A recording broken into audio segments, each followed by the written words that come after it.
और वो यीशु को अपना एकमात्र परमेश्वर, एकमात्र उद्धारकर्ता स्वीकार करके अपना जीवन उसको समर्पित कर देता है, तो उसका उद्धार हो जाता है। और जो लोग ये कहते हैं कि उद्धार नहीं हो सकता, उनका विश्वास क्या है?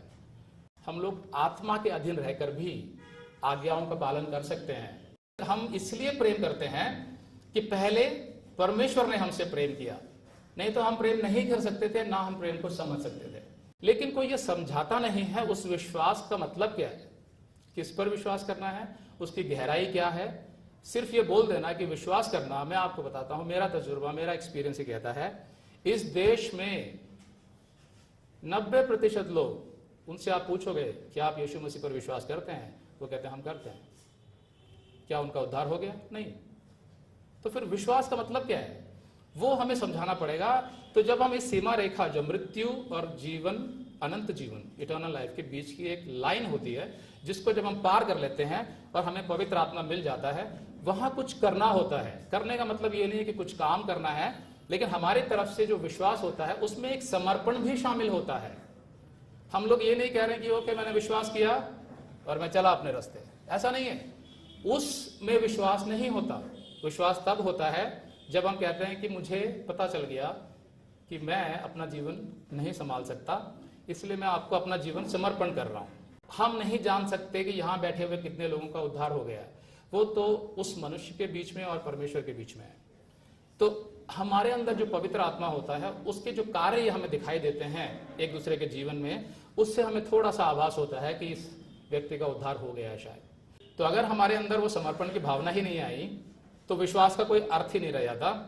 लेकिन क्योंकि हमारे अंदर वो समर्पण की भावना आई थी, तब हम उसको कहते हैं आज से तू मेरा स्वामी है, मैं तेरा दास हूं। यीशु मसीह के बलिदान पर विश्वास कर अपने पापों की क्षमा मांगो और अपना जीवन उसको दे दो। जब हमारा उद्धार होता है तो परमेश्वर हमें एक नया हृदय देता है, जो नम्र होता है, सॉफ्ट होता है, बहुत वो सिखाए जाने योग्य होता है। उससे पहले हम घमंडी होते हैं, हमारे अंदर अहंकार होता है, तो वो सिखाए जाने लायक नहीं होता। लेकिन जब उद्धार के बाद जो नया हृदय मिलता है, जो नम्र हो जाता है, वो सिखाए जाने लायक होता है। वो पवित्र आत्मा की अगुवाई से हमारा नया हृदय अपने आप ही व्यवस्था की आज्ञाओं का पालन करता चला जाता है, अपने आप, क्योंकि वो नम्र है। वो पवित्र आत्मा से सीखता है, अपनी इच्छा से, पूर्ण स्वतंत्रता के साथ, किसी दबाव से नहीं। क्योंकि परमेश्वर का प्रेम और उसका अनुग्रह हमें प्रोत्साहित करते रहते हैं उसकी आज्ञाओं को मानने के लिए। हमें अच्छा लगता है, हम पर कोई दबाव नहीं है, और वो कोई दिखावा नहीं होगा, बल्कि मेरे अंदर अपने आप ही आत्मिक रूपांतरण होता चला जाएगा, ट्रांसफॉर्मेशन। कोई दबाव नहीं, कोई पास्टर मेरे पे दबाव नहीं डाल रहा है, लेकिन अपने आप मैं बदलता जा रहा हूं। मैं धीरे धीरे अपने आदम का जो स्वभाव है मेरे अंदर, उससे निकलकर परमेश्वर के स्वभाव में चलना सीखता जाऊंगा धीरे धीरे। जब मैं अपनी इच्छा से पवित्र आत्मा का अनुसरण करने लगूंगा, तो अपने आप ही कलीसिया आने लगूंगा, बाइबल पढ़ने लगूंगा, प्रार्थना करने लगूंगा, और दूसरे विश्वासियों के साथ संगति भी रखने लगूंगा। मुझे किसी दबाव की जरूरत नहीं पड़ेगी। फिर मैं सही मायनों में शांति और आनंद का भी अनुभव करूंगा, जो मसीह मुझे देना चाहता है। तभी तो होगा सही मायने में मसीही जीवन में शांति और आनंद, जब हम अपनी इच्छा से पवित्र आत्मा की अगुवाई में सारी आज्ञाओं को मान रहे हैं, क्योंकि व्यवस्था अपने आप में गलत नहीं है। फिर उद्धार होने के बाद वो वापस पाप में क्यों जीना चाहेगा, अविश्वास में क्यों जीना चाहेगा? नहीं, वो पाप में कभी नहीं जीना चाहेगा। वहां से तो बचकर आया यीशु के पास। वो पौलुस कहता है, तुम पर पाप की प्रभुता नहीं होगी, क्योंकि तुम व्यवस्था के अधीन नहीं वरन अनुग्रह के अधीन हो। कितनी खूबसूरत बात पौलुस ने बताई। तुम पर पाप की प्रभुता नहीं होगी, यानी तुम्हारा पाप करने का मन नहीं करेगा, क्योंकि तुम व्यवस्था के अधीन नहीं हो, अनुग्रह के अधीन हो। पौलुस समझता था अनुग्रह को। तो क्या इसका मतलब हम पाप करें? आगे कहता है 15वें वचन में वो, तो क्या इसका मतलब हम पाप करें कि हम व्यवस्था के अधीन नहीं वरन अनुग्रह के अधीन है? मतलब हमें लाइसेंस मिल गया है, हम कुछ भी करें? ऐसे लोग उससे पूछते थे रोमियो का 6:14-16 में। तो वो उन्हें समझाता है, कदापि नहीं, क्योंकि जो अनुग्रह के नीचे आ जाता है, जो अनुग्रह को समझ जाता है, वो पाप से दूर रहना चाहता है।